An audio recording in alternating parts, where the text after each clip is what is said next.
Please, go out with me on the premise of marrying me. Paul, whom I had met through a friend's introduction, asked me out on a date. He, who is 3 years younger than me, told me that he had fallen in love with me at first sight. Considering my age and the fact that I had been contemplating marriage, I decided to accept his offer. We eventually got married a year later. My name is Michelle. I'm 34 years old and I work for an international corporation.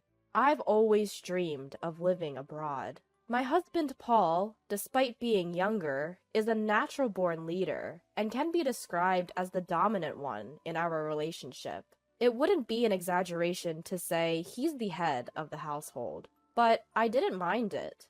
Having lived alone for a long time, I was accustomed to taking care of household chores, and I even enjoyed cooking. Paul rarely helped out, but I never found chores burdensome. On the other hand, Paul always took the lead when we went out together, allowing me to simply enjoy myself without having to worry about anything. This felt like a good balance between us. However, all of this started to change when my mother passed away. While I was at work, I received a call from my father informing me that my mother's chronic illness had worsened, and she had collapsed. I immediately boarded the train and arrived at the hospital in about 2 hours, where I bid a final farewell to my mother. I decided to stay with my father to prepare for my mother's funeral. When I contacted Paul, he said that he couldn't leave work at short notice. He ended up not coming to the wake. He did make it to the funeral, but it seemed that he hadn't made any preparations for mourning attire. I had to hastily arrange a rental outfit for him. He complained incessantly, saying that I should have prepared everything from the beginning. Between my sorrow and being busy, I didn't have the capacity to deal with Paul, so I let his complaints slide. But apparently he didn't appreciate that, as he was in a foul mood throughout. Ever since then, it feels like our marital arguments have increased. Well, after being married for 3 years, I think it's normal to have some quarrels. But even so, Paul has been picking fights rather aggressively recently. With his persistent domineering attitude, he often dictated what I should do and take care of. I got fed up and even tried refusing a few times. But since he didn't know how things were organized inside the house, even simple tasks like preparing for his own business trips would take a long time. Moreover, he would complain while bustling around the house, making an even bigger mess. In the end, I realized it's easier if I just do it myself. I wasn't being completely obedient. I took care of certain things to save myself the trouble.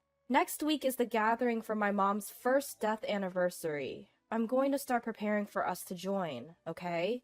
When I said that, Paul responded grumpily. I have an important meeting that day. What should I do? I've mentioned this gathering well in advance. How could he suddenly say something like that? What, you're not going?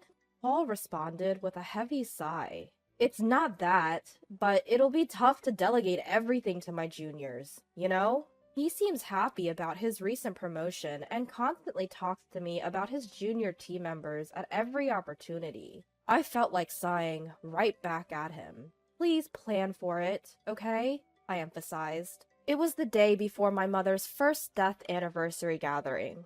When I got home from work, Paul was sulking and drinking beer in the living room. I'm sorry I'm late. I had to work overtime. I'm sure he's in a bad mood because I came home late, causing a delay in dinner preparation. I've been waiting here for an hour, just as I thought. But it's just 1 hour, isn't it? If he couldn't prepare his own dinner, he could have gone out to buy something. I did let him know what time I'd be home, so he could have taken some initiative and done things on his own. Suppressing the urge to say all that, I handed him a takeout box. I thought it'd take too long if I cooked, so I picked this up on my way home instead. In response, Paul slammed a glass filled with beer onto the table. Takeout again? Aren't you slacking off a bit too much lately? Again? The last time I brought home takeout was about 2 weeks ago. Sure, I've been busy lately, and maybe I haven't been cooking a feast every day. Nevertheless, I'm mindful of maintaining a balanced nutritional intake and rarely rely on prepackaged items. So I don't think I deserve that kind of criticism. As I was considering whether to retort or not, Paul, misunderstanding something, decided to pour salt in the wound. Can't say anything because it's true, huh? Do your chores properly. You've been coming home late lately, saying you're working overtime. You're probably just out having an affair. Paul shouted. His words sparked a flare of resentment that had been building in me. Enough is enough. If you know I'm working late, the least you can do is prepare dinner for us. It's fine if you can't cook. Picking up some takeout isn't too hard to do, is it? I always make sure to inform you when I'm going to be late, and even with the busyness, I take care of all our household chores. There's no need for that kind of tone. Paul gave me a glare. Huh? You're 3 years older than me, you know. I could have married a woman in her 20s, but I chose an older woman. Show some gratitude and do as I say. There's no one else who would want you, so you'd be in trouble if I were to leave you, wouldn't you? Did he really just say that? I was ticked off and couldn't hold back any longer. Then you should have married a younger woman. When we started dating and before we got married, didn't I ask if you were okay with me being older? You said it was okay, and that's why we got married. Even without you, I could have managed my life. Paul laughed mockingly at my words. Whatever. Let's get a divorce. With that, Paul took his beer and the takeout box and retreated to his room. We've had our share of arguments, but this was a first. I was done with him. I decided to eat my takeout dinner to calm my nerves. He must have been irritated because he was hungry. That's what I thought as I filled my stomach, but I couldn't settle down after all. I couldn't believe this was happening the day before my mother's first death anniversary. After some time had passed, I called out to Paul from outside his room. We need to leave by 8 a.m. tomorrow, so I'll wake you up around 7. There was no response, but I could sense that he was awake, though he must have heard me. With those words spoken, I went to sleep. The next morning when I woke up early, Paul was already gone. The bags I had prepared were still in the room. It didn't seem like he headed to the gathering without me. Where did he disappear? I called his cell, but there was no answer. There was no response to my texts either. Since there was no other choice, I left a voicemail message and started preparing to head out on my own. I got a hold of Paul while I was waiting for the train at the station. I have to go to my meeting. I can't leave it to my juniors after all. When I answered the phone and heard only that, I panicked. Wait, what? Hold on! Despite my words, my voice was drowned out by the noise of the train, and the call ended. Overwhelmed by an indescribable mix of anger and resignation, I found myself in a state of stunned bewilderment. Before I could think further, the train arrived. Carrying unnecessary luggage for two, I boarded the train alone. When I arrived at my father's house, my father asked anxiously, "Where's Paul?" My father had been depressed since my mother's passing, and I didn't want to worry him further. I took a deep breath, managed to put on a smile, and said, "Sorry, he got called into an important meeting. He was supposed to come here, but he recently got a promotion, and it sounded like an important meeting, so I told him he should prioritize that."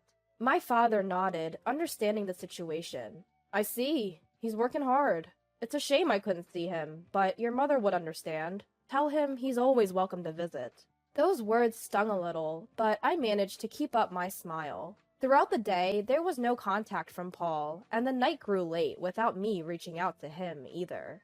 I planned to stay the night and return home the next day. That was originally planned, so I didn't see an issue with not contacting Paul. Still, it felt like I was acting childish. Maybe I should cook him some hamburger tomorrow. His favorite dish. With that thought in mind, I went to sleep. The next day, I left my father's house and arrived at home around noon. I wanted to drop my bags off before going grocery shopping. I walked into our living room. As expected, Paul had left dirty laundry sitting around. I sighed at the thought that he still didn't know how to use the washing machine, and dumped the left-behind laundry in the washer with my own laundry. Taking a break and returning to the living room, I noticed something on the table. When I got closer, I couldn't believe my eyes. There were divorce papers, which he had already signed. Why? I stared at the divorce papers, bewildered. Is this his way of asking for a divorce? I pulled out my cell phone from my bag. It should be his lunch break around this time. I wasn't sure if Paul would pick up, but surprisingly, he did as soon as I called. Paul? This divorce paper. What's this about? On the other end of the line, Paul laughed. What do you mean, what's this about? It's exactly as it looks. I don't need an older wife who isn't going to do household chores. That's why I decided I want a divorce. If I break up with you, I can even remarry a younger woman. At the end of the day, a wife is like a status symbol, right? I can't brag about you because you're older. It's quite challenging when my team members ask me about you, and evading the topic is no easy task. I was at a loss for words. I had nothing to say. If you don't want a divorce, then start doing your chores properly. I'm coming home as usual today, so don't forget to get some beer, alright? If you don't like that, take the divorce papers to the family court. It's up to you. With that, he hung up. The call ended without me getting a word in. I guess this is what it feels like to be too shocked to speak. Paul probably thought that if he said that, I would comply.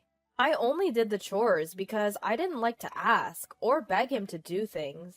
He must have thought all this time that I did it because I didn't want him to leave me. He must have thought I wouldn't stand up to him because he's the dominant one. Being married to a younger husband is sometimes envied, but really, there's nothing notable about it. I often found myself emphasizing the fact that my husband is younger. He's average in looks, average in personality, and earns an average income. There's nothing unique about him, so saying he's younger was just convenient. When we got married, I was worried about the age difference. But now we're both in our 30s, and he's only 3 years younger. If there was a decade or so between us, I might feel more affectionate. But it feels bad to be continuously called an older wife when we're practically the same age. I grabbed my bag and headed straight to the family court. When I submitted the divorce papers, I felt a sense of relief. I thought we were getting along fairly well, but that's over now. I can live without Paul. With that thought in mind, I felt a sudden sense of lightness, prompting me to contact my boss and request a few days of paid leave. Thankfully, the busy season at work had just ended, so he allowed me to take about a week off. Since I'm divorced now, I needed to sort out my belongings. I didn't have much stuff to begin with, so cleaning up was a breeze. I took the bigger items to a storage unit, packed my essentials and clothes in the car, and on a whim, I decided to head to a hot spring resort. It seemed to be the off-season for hotels, too, so I was able to book a stay at a cheap rate on the spot. I felt the excitement as I drove. As I enjoyed the hot springs and relaxed in my room, my phone rang. Michelle! I told you to get beer, didn't I? Where the hell are you? It's Paul's usual time to come home. I remembered hearing those words, and found it amusing. I'm at a hot spring resort right now. What? A hot spring resort? Why? What's going on? Didn't you say to file the divorce papers if I didn't agree with you? The flustered image of my ex-husband surfaced in my mind, and my laughter intensified. Hold on. Did you actually file it? Of course I did. Why? Why, you ask? It was your idea, Paul. Have you forgotten what you just said a few hours ago? Then I heard his clearly perturbed voice. Hey, you're joking, right? When you say hot spring resort, did you mean you went to some spa nearby? If that's the case, I'll pick up dinner, so just hurry back home. I couldn't stop laughing at the sudden, seemingly affectionate tone as he was proclaiming to be a caring husband. It was probably about an hour and a half of driving. There's even an outdoor natural hot spring. It's quite comfortable. I wonder if it will rain cats and dogs tomorrow since you're going out to buy your own dinner. I've already taken my belongings out so that you won't have to worry about me coming back.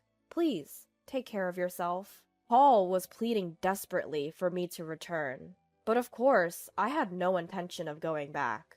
You're the one who prepared the divorce papers in the first place. Have you forgotten? It was blatantly obvious that you were using the threat of divorce to control me. I told you I could live without you. Now that you've divorced your older wife, You can go find a younger one. Whether you can or not, I don't know. Paul was completely silent. It might be none of my business, but you should probably consider moving out of that apartment too. Finally, Paul found his voice again. Why should I? His voice was barely a murmur. Think about your income. You'll go bankrupt soon if you keep living there. You can't clean, do laundry, cook. You'll have to use a housekeeping service and eat out, right? That costs money. It would be a problem if most of your salary went into rent. You thought you were the one providing for me, but my salary is actually almost double yours. You were never providing for me. If anything, it was the other way around. Also, you were acting all confident just because one junior came alone. But did you know that I have multiple juniors working under me, and even more juniors working under them? I don't usually talk about work because Paul gets moody, but I outranked him in both position and salary. You'd think he'd notice after living together, but it seemed like he was finding out for the first time. Perhaps Paul, being the dominant and proud man he is, kept his ego intact by looking down on me. Now that he can't look down on me, he must be feeling defeated. I've shattered his pride as payback for all these years. The reason I took care of household chores without complaining, even though you acted like a domineering husband at times, was partly because you were younger, and I cut you some slack. And partly because it was too much hassle to ask you for anything. It's not because I needed you to stay with me. I was just taking care of your needs while I was at it with my own chores. So when you said, do the chores or we divorce, of course I chose divorce. We're strangers now. Goodbye then. I said all I wanted to say and hung up. Feeling refreshed, I enjoyed the hotel's food. Afterwards, as expected, Paul reached out for reconciliation, but I told him with a smile, I'm older than you. I'm sure you don't want me back. Presumably, he wasn't successful with younger women.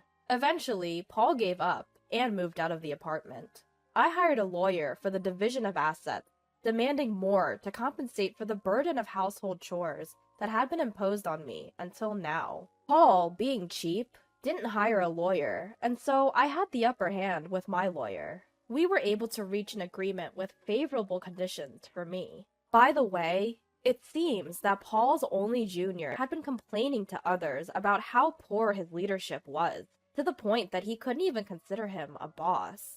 Paul overheard this, and they are currently in the midst of a dispute. He should have known how important it is to take care of your own junior. As for me, I had been offered a position at our overseas headquarters. I had been declining due to the current circumstances and out of consideration for Paul, but I finally decided to take on the opportunity. I'm currently preparing for my transition. I've been causing my father some worry, but we've started practicing video calls so we can keep in touch when I'm abroad. I am content because I'll be able to pursue the job that I have been dreaming of since I was a child. It's time to give it my all.